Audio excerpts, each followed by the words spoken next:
Desa-desa yang ada di Bolsel itu ada 81 desa, itu kategorinya beda-beda. Ada kategori desa mandiri, desa maju, kemudian desa berkembang, ada desa tertinggal, dan desa sangat tertinggal. Target kita tahun ke depan, masing-masing kecamatan ada punya desa mandiri. Dalam waktu dekat, kalau tidak salah bulan Mei Pak ya, bulan depan, Iya. akan melaksanakan penyelenggara terkait dengan pilsang serentak. Kapan mulainya? Di saat pencalonan Sangadi. Benar-benar orang mau saring. Diseleksi benar ya? Diseleksi. Oke. Kalau yang punya masalah, misalnya incumbent ada masalah yang kemarin-kemarin, selesai. Semoga Bolsel di bulan Mei nanti akan melaksanakan pilsang. Insya Allah berjalan lancar, aman, dan kepada para calon nanti akan bertarung, silakan saja. Ini hak yang diberikan oleh negara. Semoga bisa menghasilkan pemimpin-pemimpin yang baik, khususnya yang berada di desa. Amin, amin.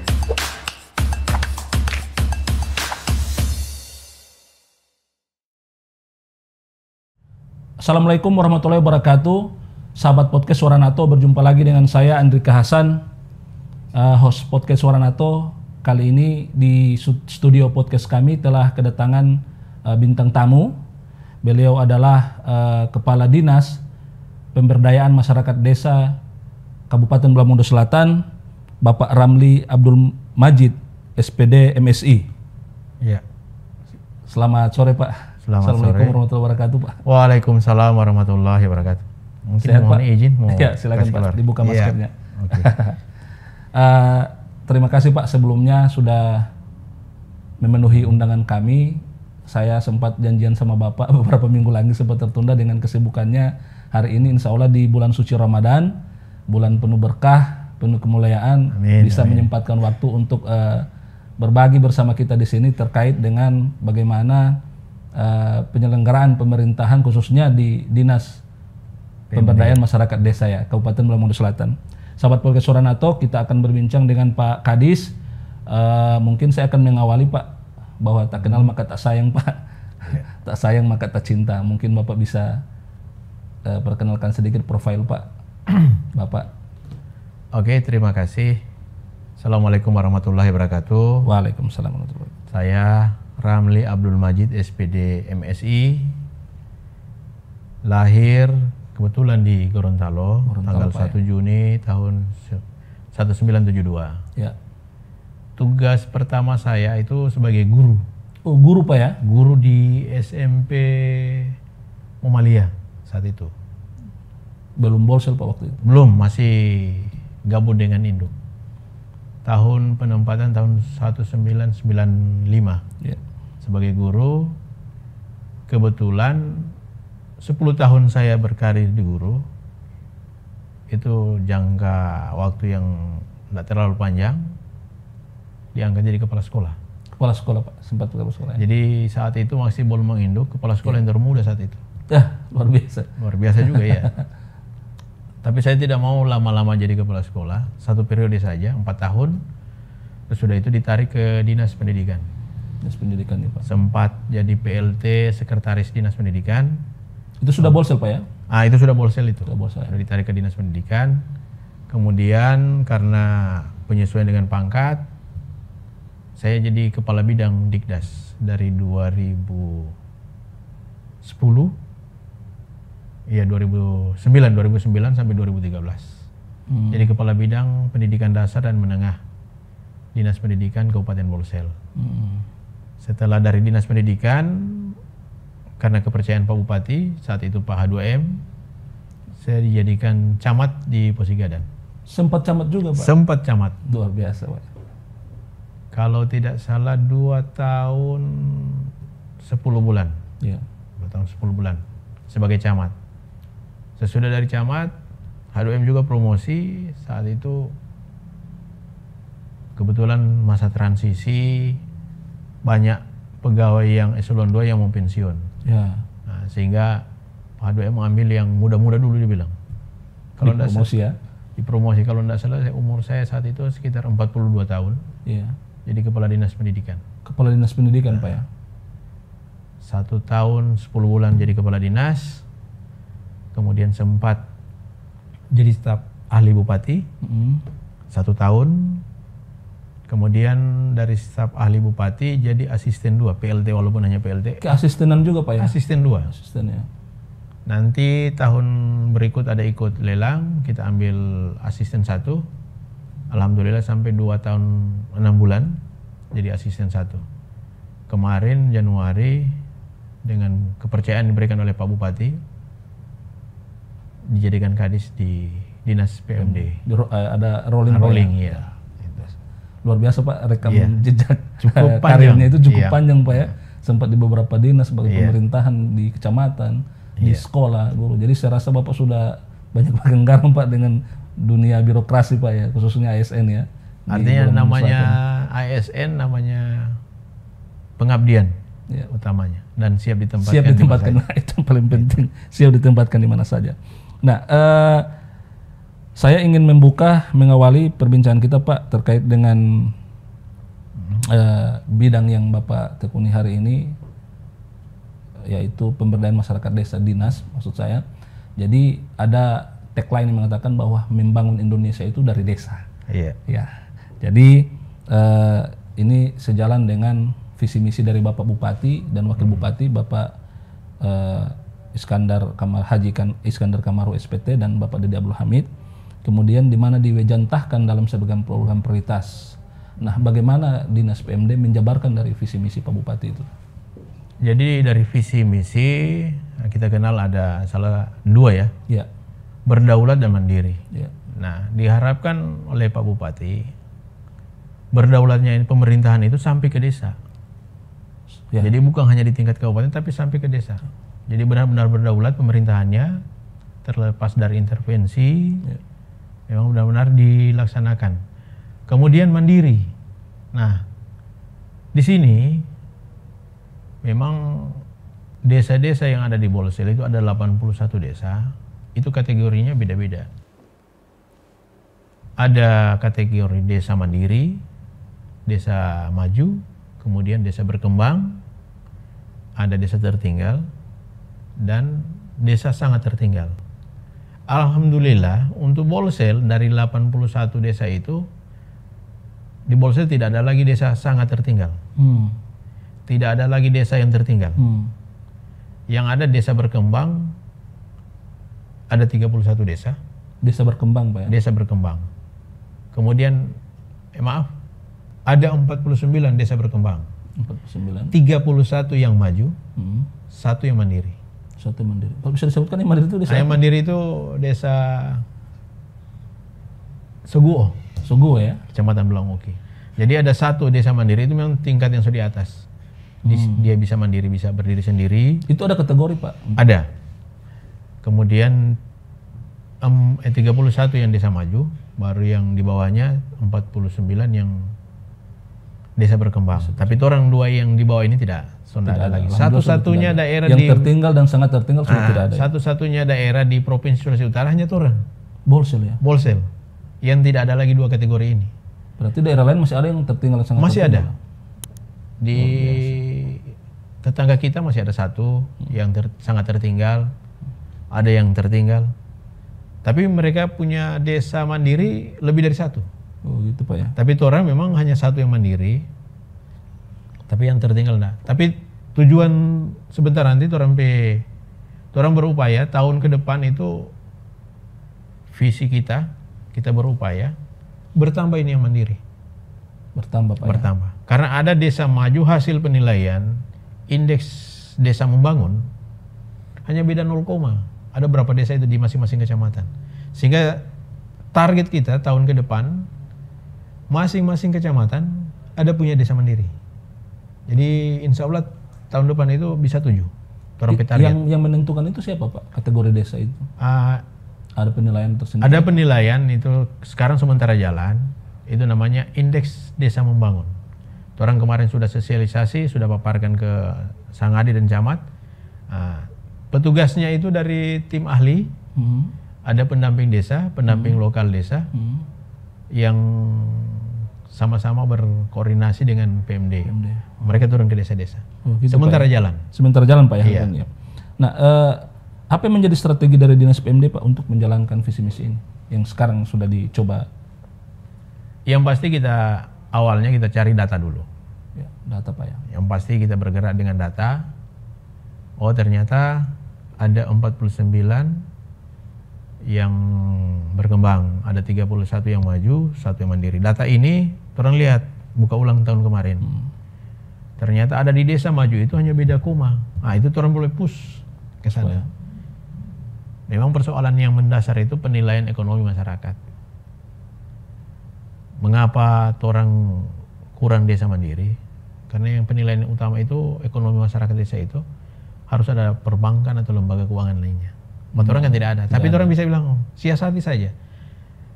Kebetulan di Pinolusian Tengah kan sebuah di Pinolusian semacam Tengah koperasi desa begitu, Pak. Perbankan. Perbankan ya? Iya. Nah, artinya yang dipertanyakan di situ aksesnya ke arah perbankan itu mudah apa tidak? Oh, begitu ya.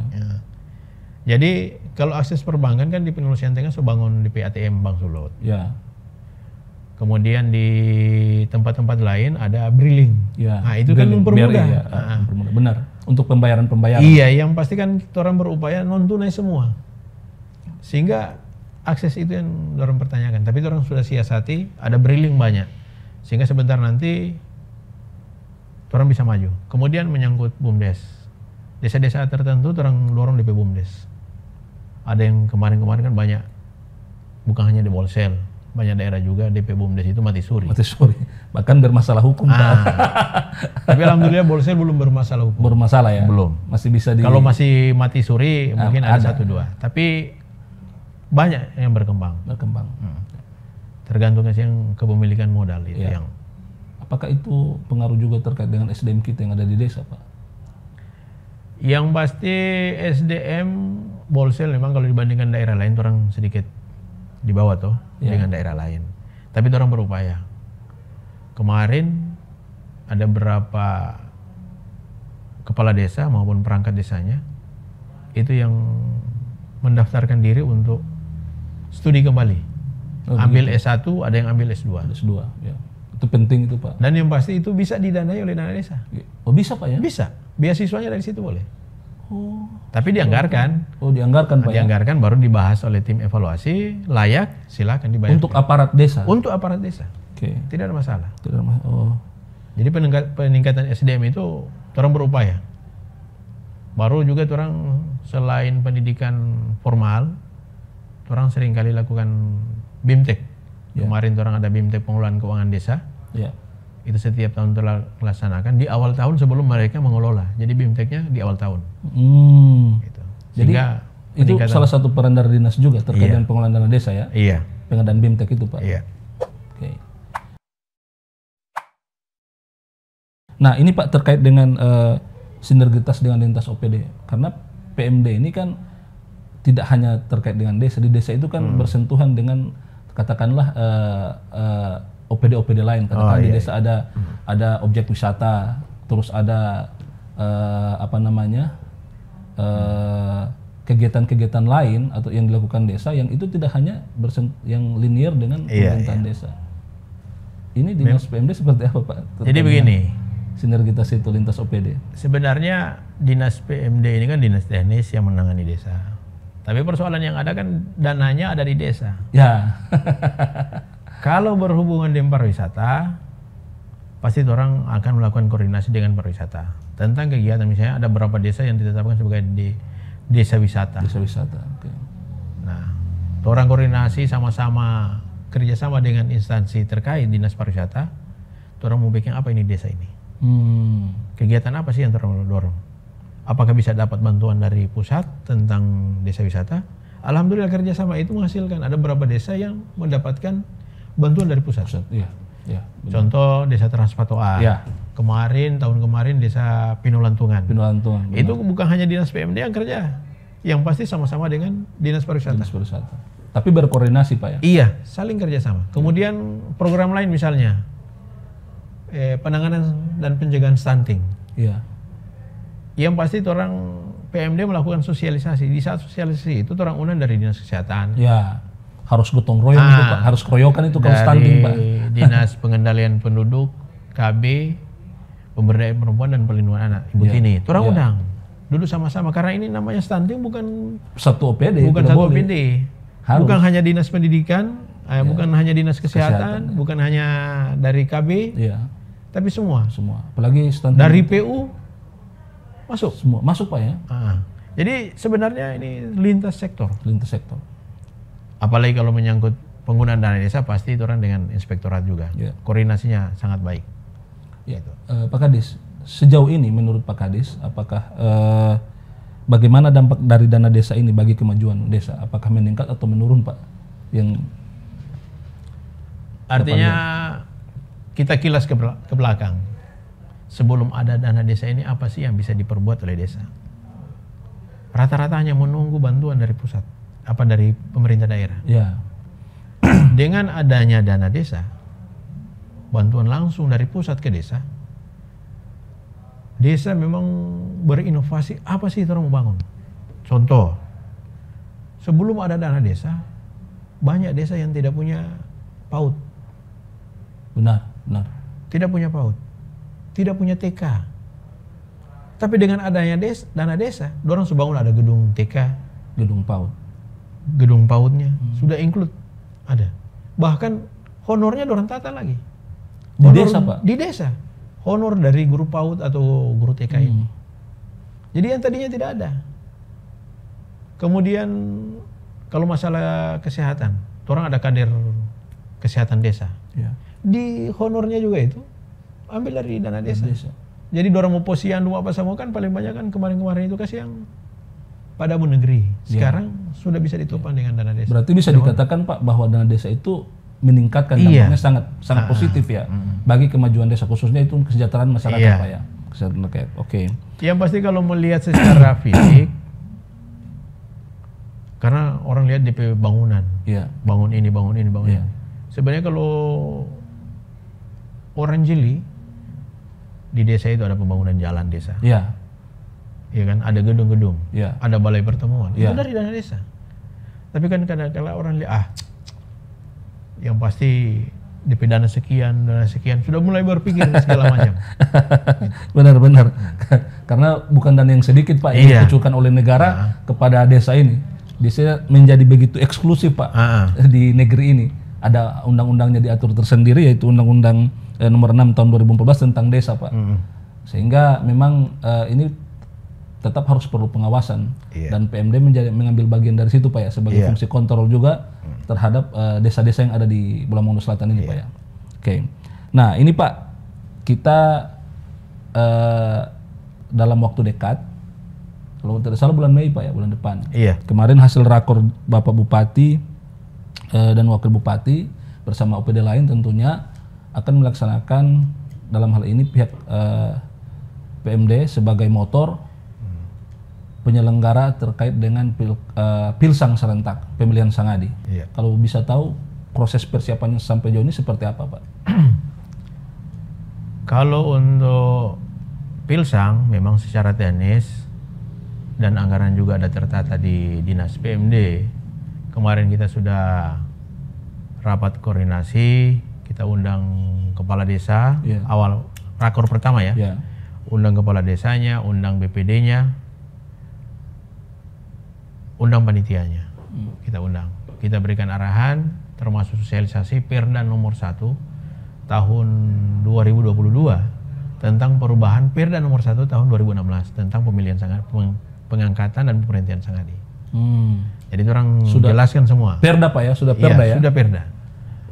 Kemudian kemarin ada rakor ulang, itu dihadiri oleh Pak Bupati. Alhamdulillah, terima kasih Pak Bupati yang sudah menghadiri. Walaupun saat itu saya tidak hadir. Ada di kegiatan di Makassar, dinas juga. Tapi ada teman-teman di kabit-kabit yang menghandle sama-sama dengan teman-teman dari OPD lain yang terkait dengan persoalan Pilsang. Jadi menyangkut perkembangan ya sudah sesuai dengan tahapan.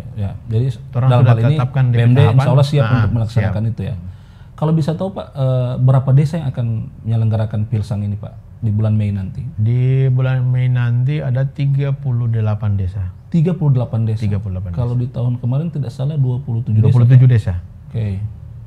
Nah, ini yang mungkin sedikit rame. Karena persoalan perbedaan yang tahun kemarin, penyelenggaraan tahun kemarin dan tahun ini. Kalau tahun kemarin memang regulasinya orang belum punya perda yang baru. yang disesuaikan dengan perkembangan regulasi yang ada. Ya. Tahun ini kita sudah ada Perda nomor 1 tahun 2022 tentang perubahan Perda nomor 1 tahun 2016 tentang penyelenggaraan pemilihan sangadi. Ada item-item yang kemarin orang bahas yang tidak ada orang masukkan. Berarti aturan dalam pelaksanaan syarat calon sampai terpilih sampai pun pelantikan semua diatur di situ, Pak? Ada. Oke. Nah, ini Pak, tentu penyelenggaraan ini terkait dengan anggaran. Nah, saya ingin menyentuh sedikit Pak terkait anggaran itu. Seperti apa? Karena di pelaksanaan di sebelumnya di 27 desa itu kan ya sempat ada Pak ya, ada riak-riak katakanlah. Ini mungkin miskomunikasi, bisa dijelaskan di podcast ini Pak terkait dengan honorarium para penyelenggara Pilsang yang tidak terbayarkan penuh. Ini saya juga mendapat informasi ini saya akan menjadi bola liar. Nah, mungkin bisa dijelaskan Pak seperti apa? Jadi waktu ini tahun kemarin ya, penyelenggaraan pemilihan kepala desa atau Pilsang tahun 2021 memang DP anggaran itu semuanya di PMD keseluruhan. Di PMD, termasuk honor yang ada di panitia di desa. Ya. Memang waktu sosialisasi awal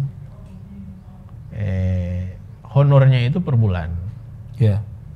Tetapi setelah kita konsultasikan dengan bagian keuangan itu tidak bisa. Karena dia hanya satu kegiatan walaupun dia berapa bulan. Oh begitu Pak ya? Iya. Dianggap satu kegiatan. Nah honornya itu hanya satu kali, bukan per bulan. Sehingga orang lihat berapa sih DP patokan honor itu sesuai dengan aturan yang berlaku. Nah, orang kasih tahu. Tapi persoalannya panitia tahu mau terima tiap bulan. Tiap bulan. Nah, ini mungkin dianggap ada pekerjaan 2 bulan. Ya. Jadi 2 kali dia bilang mau terima. Ini miskomunikasi mungkin itu. Pak ya. Itu juga orang sudah jelaskan. Memang orang Bolsel kan mau tidak mau karena sebagai daerah yang penerima WTP yang rencana insya Allah kalau di tahun 2022 ini untuk yang ke-7 kali. Nah kalau misalnya tahun kemarin orang kasih itu yang 2 bulan, kena orang. Ya, bisa BPK mau dapat atau jadi temuan. Ya, daripada jadi temuan, orang ikuti apa yang jadi dari keuangan penjelasan. Jadi dia bukan orang potong atau apa, memang hanya 1 kali kegiatan, 1 kali honor. Ya, tidak bisa. Oke. Saya rasa clear ini ya, clear untuk itu. Tapi kalau untuk tahun ini penyelenggaraan pemilihan sangadi, tidak semua di dananya itu dibebankan ke Dinas PMD. Di Dinas PMD itu hanya menanggung menyangkut kertas suara, kemudian tinta, baru baliho. Untuk honorarium? Honorarium ditata di dana desa. Memang di dana desa memungkinkan untuk itu. Jadi semua gitu. Ditata di sana. Ditata di desa, oke. Jadi pembagian anggarannya di 2 ya, jadi 2 bagian. Termasuk juga untuk biaya kan tahun kemarin juga karena masalah COVID itu yang dituntut oleh Kementerian Dalam Negeri di saat penyelenggaraan pemilihan harus protokol kesehatan. Itu juga mungkin. Nah, itu yang dorong ke sana. Iya. Jadi desa juga menyediakan. Benar Pak. Nah ini Pak, saya masuk ke terkait dengan syarat calon Pak Kepala Desa. Kita ketahui bahwasannya kemarin-kemarin kan ada sempat yang gugur banyak incumbent. Ya. Nah karena ada aturan regulasi yang syarat yang tidak dipenuhi oleh para incumbent itu. Nah di tahun ini itu sudah diperkuat dengan Perda itu nomor 1 tahun 2022 atas perubahan Perda nomor 12 ya, nomor 1 tahun 2016. Nah ini detailnya seperti apa Pak? Seorang calon itu katakanlah walaupun dia bukan incumbent, syarat-syarat yang harus dipenuhi apa saja Pak? Yang paling fundamental Pak, yang maksudnya syarat utamanya. Ya. Mungkin ini kita lihat dulu kronologisnya. Keinginan Pak Bupati, pimpinan kita, bahwa pemerintahan itu harus bersih. Good governance. Itu bahasa kerennya. Ya. Nah, kalau itu hanya berlaku di kabupaten, sia-sia. Karena penyelenggaraan pemerintahan ini sampai di desa. Benar. Nah, sehingga kemauan Pak Bupati itu orang tidak lanjuti sampai ke desa. Ya. Kapan mulainya? Di saat pencalonan sangadi. Benar-benar orang mau saring. Diseleksi benar ya? Diseleksi. Oke. Kalau yang punya masalah misalnya incumbent ada masalah yang kemarin-kemarin, selesai. Kalau dia tidak bisa tuntaskan, nggak bisa. Nggak bisa. Sehingga itu orang muatkan dalam perda harus ada rekomendasi dari inspektorat. Bebas temuan. Bebas temuan, oke. Nah, tadi saya ketemu dengan inspektorat, sudah ada 11 desa bebas temuan. Artinya mereka setelah inspektorat periksa untuk 3 tahun terakhir ada temuan sih. Iya. Memang ada satu desa yang sama sekali tidak punya temuan, desa Milanggoda Utara kalau tidak salah. Tapi DP incumbent tidak mencalonkan lagi, katanya begitu. Tapi kita berikan penghargaan setinggi-tingginya, apresiasi kepada Sang Adi yang tidak ada temuan sama sekali 3 tahun. 3 tahun. Kemudian ada desa Tangaga, itu temuannya kecil-kecil dan itu sudah tuntas. Jadi sekarang sudah ada 11 desa untuk menyelenggarakan pilsang. Untuk penyelenggaraan pilsang ini 38 desa. Berarti incumbentnya aman itu, Pak. Aman. Bisa mencalonkan kembali. Jadi so tuntas karena apa? Temuan-temuan itu mereka sudah tindak lanjuti. Ya. Kan biasanya kan setelah diperiksa oleh inspektorat, sebelum keluar LHP mereka diundang ekspos. Ini mengenai temuan, ini temuan. Bisa diperbaiki silakan, ada waktunya. Sebentar nanti kalau batas waktu tidak bisa diperbaiki, keluar DP LHP. Ya. Setelah LHP pun ada 60 hari kalau tidak salah, itu ada diberikan kesempatan untuk memperbaiki lagi. Supaya sebentar nanti tidak bermasalah lagi. Nah, ini mungkin tidak dipenuhi, Pak. Ya. Akhirnya berdampak kepada mereka yang incumbent yang akhirnya menimbulkan penafsiran yang kemana-mana, Pak. Seakan menjadi bola liar, Pak. Dikatakan bahwa mungkin Pak Bupati menghalang-halangi pencalonan ini, seakan-akan bahwa ada keterkaitan politik pilkada kemarin, dan ini sempat ribut, Pak. Jadi harus dikelirkan di sini bahwasanya itu tidak ada urusan dengan urusan politik. Ini murni masalah terkait dengan aturan regulasi yang ada di desa dan syarat tambahan yang tidak bisa dipenuhi oleh para calon ini, sehingga mereka gugur, Pak. Iya. Kemarin itu yang tahun kemarin 2021 di saat penyelenggaraan pemilihan Sang Adi memang ada syarat tambahan, seleksi tambahan di tingkat kabupaten karena orang mengingat ada beberapa incumbent yang ingin masuk. Yang pasti itu orang punya data. Sekali lagi kita bicara data. Berlaku tahun ini juga, Pak, untuk seleksi di kabupaten? Kalau untuk seleksi kabupaten kan kembali ke Perda yang 5 ke bawah itu seleksinya di tingkat desa. 5 calon maksudnya? Iya. Kemudian yang lebih dari 5 itu diseleksi di tingkat kabupaten. Oke, berarti yang hanya 5 calon ke bawah seleksinya hanya di tingkat panitia desa? Iya. 5 lebih dari 5, 6 atau 7 itu bisa 7, 8 sampai 10 harus di tingkat kabupaten seleksinya. Oke. Itu diatur di regulasi di Perda itu, Pak, ya? Ada. Memang di Perda lama juga ada. Hanya persoalan yang orang menjembatani ini persoalan incumbent. Tapi kan di incumbent kan sudah ada di Perda baru harus memasukkan tadi rekomendasi dari inspektorat bebas temuan. Persoalan begini. Kalau bicara temuan, kan tidak semua temuan itu dalam bentuk TGR. Ya. Mungkin ada administrasi. Ya.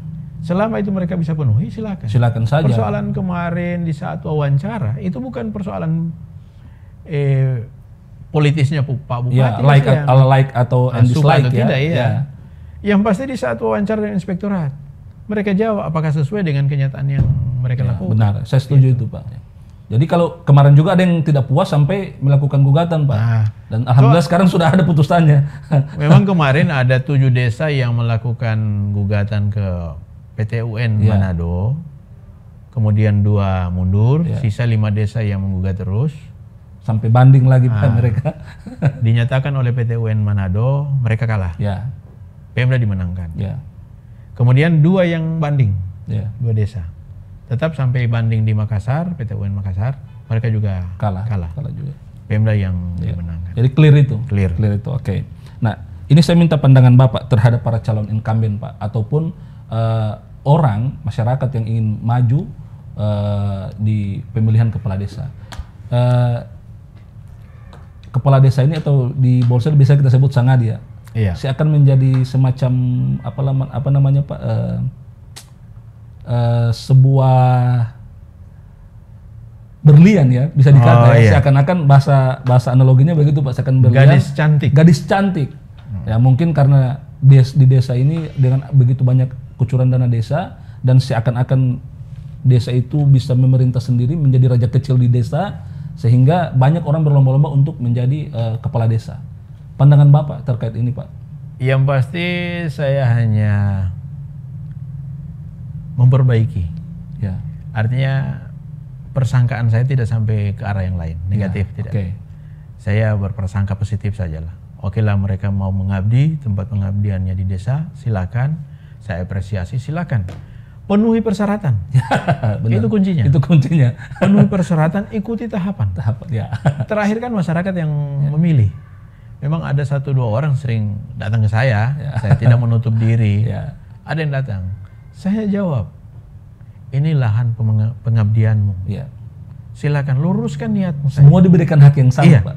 Luruskan niatmu. Persoalan lolos dengan tidak, terpilih dengan tidak kan Urusan lain. urusan lain.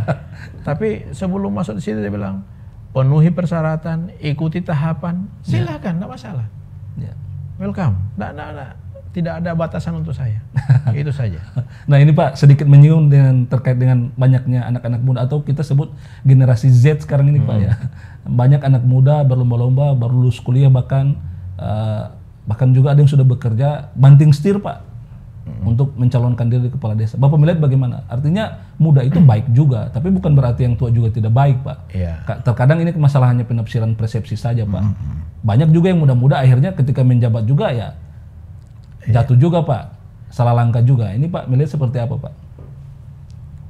Kalau untuk saya secara pribadi, saya tidak mengelompokkan atau tingkatan-tingkatan itu. Semua punya hak yang sama. Ya. Satu. Mau muda, mau tua, silakan. Silakan saja. Selama memenuhi persyaratan tadi. Kembali lagi ke situ. Yang kedua, that is the point. Di Sangadi itu yang dituntut pendidikan minimal SMP. Ya. Ada anak muda sarjana, silakan. Ini ladang pengabdian. Lebih bagus malah Pak. Ya. Kampus itu hanya laboratorium kecil. Yes, ini yang sesungguhnya. Ini laboratorium sesungguhnya. Silakan. Benar tidak angka-angka yang di jasamu itu Ya. bisa terrealisasi di lapangan nanti? Benar Pak. Ya. Jadi ukuran saya silakan. Ya, selama persyaratan memenuhi. Kalau tidak memenuhi persyaratan, jangan tuntut sama saya. Ya, cuman kembali lagi ini harus niatnya betul-betul pengabdian, pengabdian, bukan untuk mencari kerja Pak. Itu. Beda lagi itu Pak. Beda. Ini ajang masyarakat yang ini ada ratusan kepala yang harus Yang pasti Pak Bupati punya keinginan pemerintahan yang bersih. Yes, good governance menuju ke clean governance. Dan itu mulainya di saat sekarang. Kapan lagi orang mau mulai? Dan dimulai dari desa Pak. Dari desa. Oke. Sebagai pemerintahan yang terkecil yang ada di tingkat desa Pak. Nah, ini Pak menyinggung terkait dengan organisasi desa itu APDESI, Asosiasi Pemerintahan Desa Indonesia. Itu di Bolamongondo Selatan kita sudah ada Pak apa belum Pak ya? Sampai saat ini setahu kita belum ada. Belum ada Pak ya? Karena memang ini asosiasi ini bukan asosiasi yang sama-sama dengan pemerintah, baik dari pusat maupun daerah. Berarti dia organ ekstra Pak ya? Artinya swadaya mereka. Swadaya. Silakan mereka Independen, berkumpul ya? independen. Ya. Kalau mungkin itu ada hubungan dengan Kementerian Dalam Negeri, Kementerian Desa, pasti ada perintah ke kita untuk pembentukan itu. Sampai saat Tapi ini. saya melihat di beberapa daerah itu ada Pak. Bahkan silakan. ada rakernasnya. Ya silakan, tidak masalah. Berarti yang menginisiasi itu harus dari kepala dari desa dona, ini. dari Kalau pengen kepala desa, membangun itu silakan. di Bolamongondo Selatan ya. Mungkin pemerintah hanya sebagai tinggal fasilitasi saja Pak ya. Ya. Luar biasa Pak. Nah terakhir Pak, harapan Bapak di Pilkades nanti seperti apa? Saya hanya mengharapkan untuk pemilihan kepala desa tahun ini itu bisa berjalan lancar, aman dan sukses. Okay. Soal orang puas dan yang tidak puas kan pilihan masing-masing. Iya kan? Iya. Dan kami Dinas PMD bukan lembaga yang bisa memuaskan hati orang. Satu semua orang. Kita hanya berdoa mudah-mudahan aman, lancar dan sukses. Sukses, oke. Sampai pelantikan Sangadi yang baru. Okay. Closing statement Pak dari perbincangan kita hari ini dari awal sampai sekarang. Untuk closing statement, saya hanya mengharapkan kepada masyarakat Bula Mangundu Selatan. Ya. Apa yang menjadi harapan Pak Bupati yang tadi saya sebutkan, pemerintahan yang bersih, Ya. kita mulai dari desa. Membangun desa dari desa. Dari desa. Yang pasti kalau kita bangun dari desa dengan yang baik, insya Allah tingkatan kecamatan, kabupaten akan jadi baik. Ya. Walaupun orang mati-matian kerja yang baik di tingkat kabupaten, tapi di desa keteteran, pasti Berdampak juga. Berefek juga. Oke. Jadi harapan kami kepada masyarakat, percayakan kepada pemerintahan desa. Pemerintahan desa. Oke. Kita dari Dinas PMD berupaya yang terbaik. Dari setiap tahun itu kita berupaya. Apa yang jadi kekurangan kita perbaiki, kita tingkatkan lagi supaya untuk pelayanan ke desa itu lebih paripurna lagi. Oke. Luar biasa. Jadi sinergitas Pak ya. Iya. Dari pemerintah desa membangun sinergitas dengan pemerintah kecamatan dan pemerintah kabupaten yang ada di daerah Pak. Ya, luar biasa Pak Kadis. Ya, sahabat podcast Suranato, itulah tadi perbincangan saya dengan Kadis PMD, Pemberdayaan Masyarakat Desa, Bapak Ramli Abdul Majid, SPD MSI. Semoga Bolsel dalam waktu dekat di bulan Mei nanti akan melaksanakan Pilsang. Insya Allah berjalan lancar, aman, dan sukses.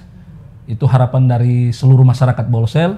Dan kepada para calon nanti akan bertarung, silakan saja. Ini hak yang diberikan oleh negara, oleh konstitusi, diatur di undang-undang, bahkan diwajantahkan di Perda. Semoga bisa menghasilkan pemimpin-pemimpin yang baik, khususnya yang berada di desa. Amin, amin. Saya Andrika Hasan undur diri bersama Bapak Kadis PMD. Assalamualaikum warahmatullahi wabarakatuh. Salam sehat. Salam sehat. Terima kasih banyak.